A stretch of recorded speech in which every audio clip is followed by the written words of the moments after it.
श्री सच्चिदानंद सद्गुरु साईनाथ महाराज की जय.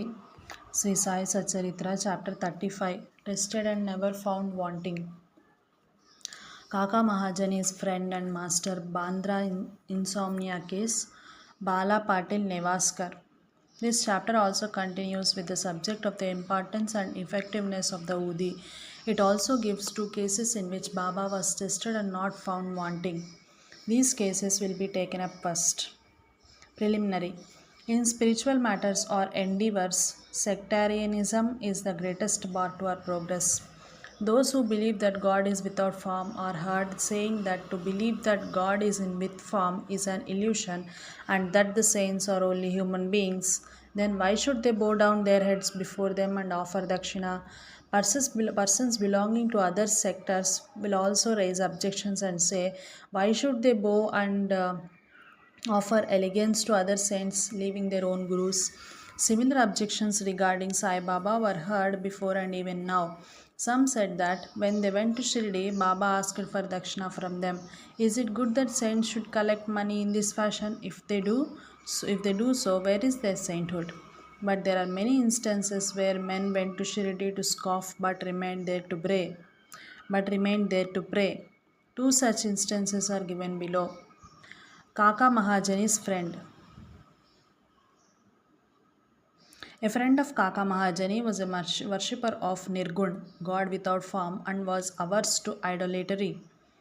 Out of curiosity, he agreed to go to Shirdi with Kaka Mahajani on two conditions. One, that he would neither bow down to Baba, two, nor pay him any dakshina. Kaka agreed to these conditions and they both left Mumbai on Saturday night and reached Shirdi the next morning. As soon as they put their feet on the steps of the masjid, Baba, looking at the friend from a little distance, addressed him in sweet words as follows. Oh, welcome, sir. Kam Yavem ji. The tone in which he uttered these words was a very peculiar one. It exactly resembled the tone of the friend's father. It reminded him of his departed father and sent a thrill through his body.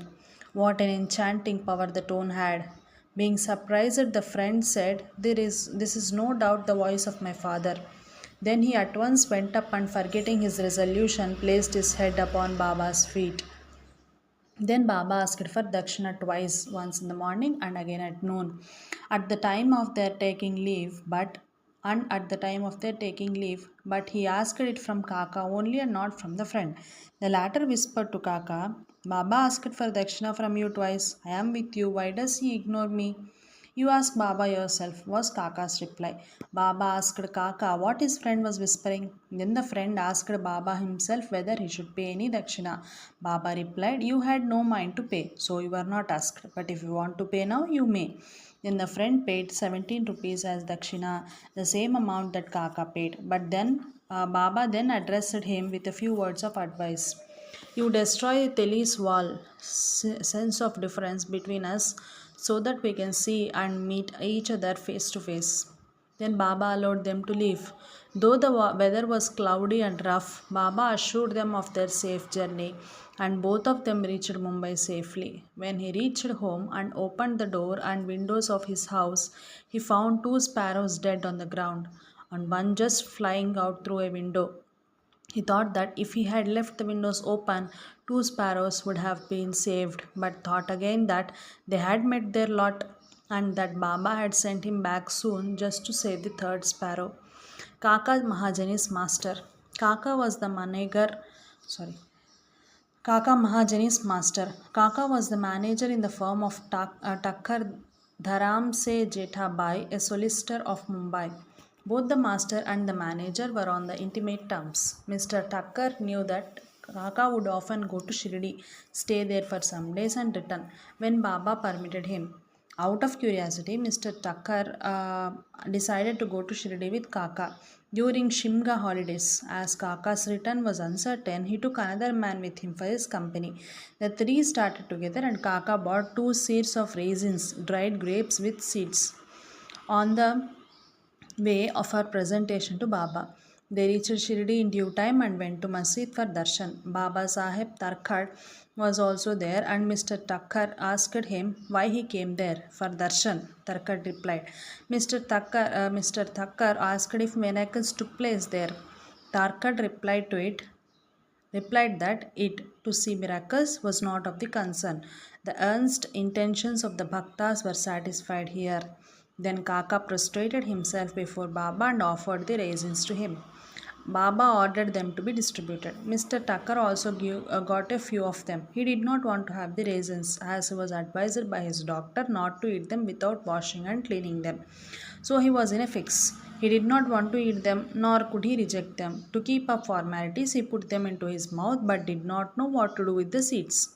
He could not spit them out on the floor of the masjid, so he pocketed them against his wish. He then said in his mind that if Baba was a saint, how could he be ignorant of his dislike for the raisins, and how could he force them on him? When this thought arose in his mind, Baba again gave him some more raisins. He could not eat them but held them in his hand. Then Baba asked him to eat them up. He obeyed and found to his surprise that they were all seedless. He wanted to see miracles, and here was one. He knew that Baba read his thought and, as per his wish, converted raisins with seeds into seedless grapes. What a wonderful power! Again to test further, he asked Tarkat, who was sitting by and who also got some raisins, what kind of grapes you got? He replied, the variety with seeds. Mr. Thakkar was still more surprised to hear this. Then, to confirm his faith further, Thakkar thought in his mind that if Baba was a real saint, the raisin should be now given to Kaka first. Reading this thought also, Baba ordered that distribution should commence from Kaka. These proofs were sufficient for Thakkar.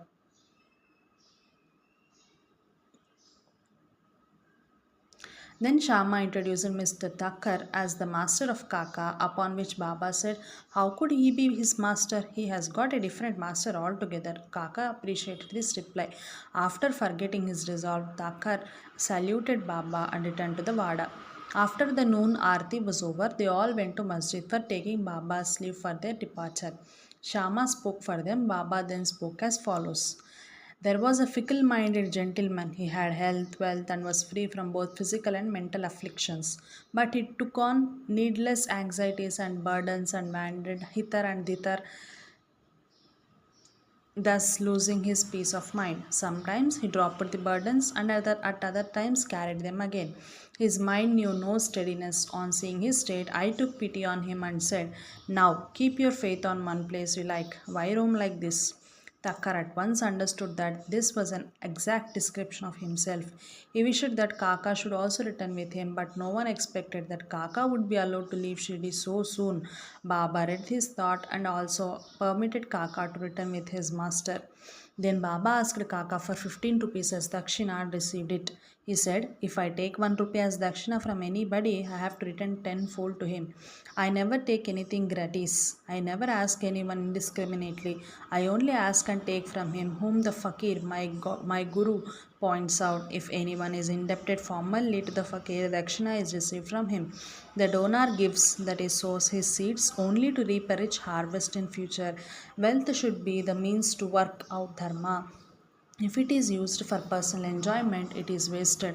Unless you have given it before, you do not get it now. So, the best way to receive is to give. The giving of dakshina advances vairagya, non attachment, and thereby bhakti and dhyan.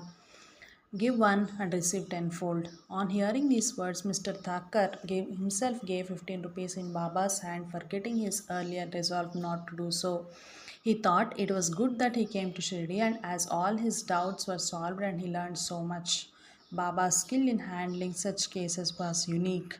Though he conducted all that, he was totally non attached to them.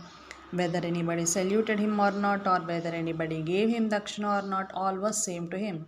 He felt no pleasure if he was worshipped and felt no pain if he was if he was worshipped. He felt no pleasure if he was worshipped and felt no pain if he was disregarded. He had transcended the pairs of opposites, that is pleasure and pain, etc. Insomnia case.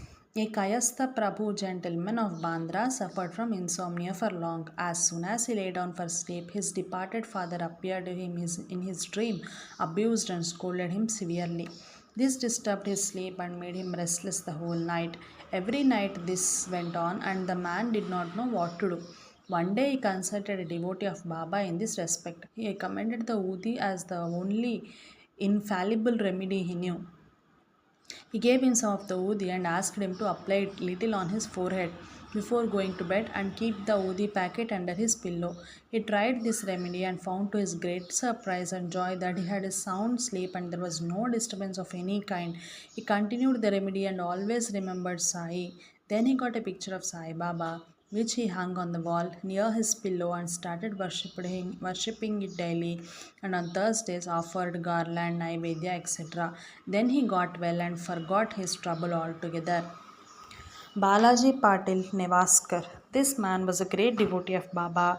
He rendered excellent and selfless service. Every day he swept and kept clean all the passages and streets in Shirdi through which Baba passed in his daily routine.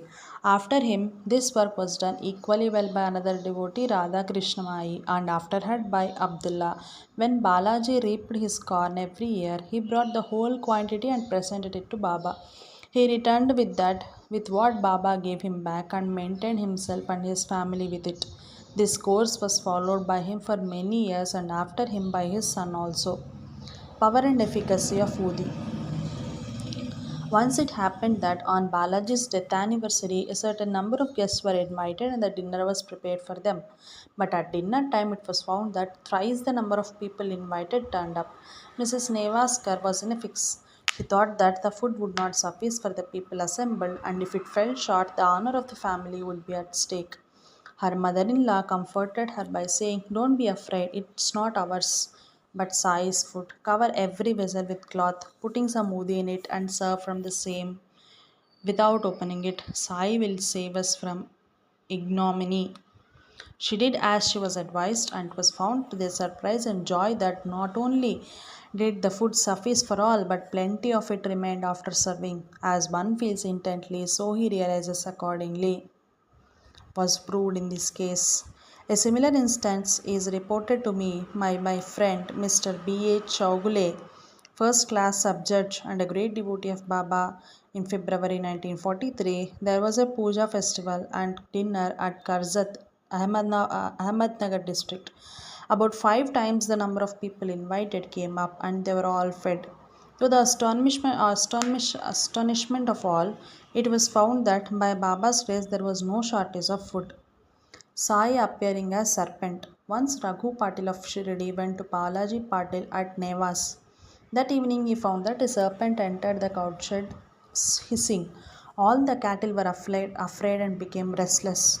The inmates of the house were frightened, but Balaji thought that it was Sai who appeared in his house as a servant. Without being afraid in the least, he brought a cup of milk and placing it before the serpent said, "Baba, why do you hiss like this? Do you want to frighten us? Take this cup of milk and drink it with a calm mind." Saying this, he sat down close by.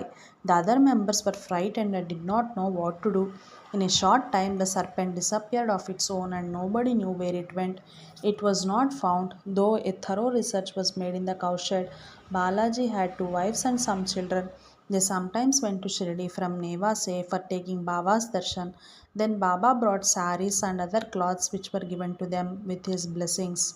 Bow to Sri Sai. Peace to be all. Jai Sai Master.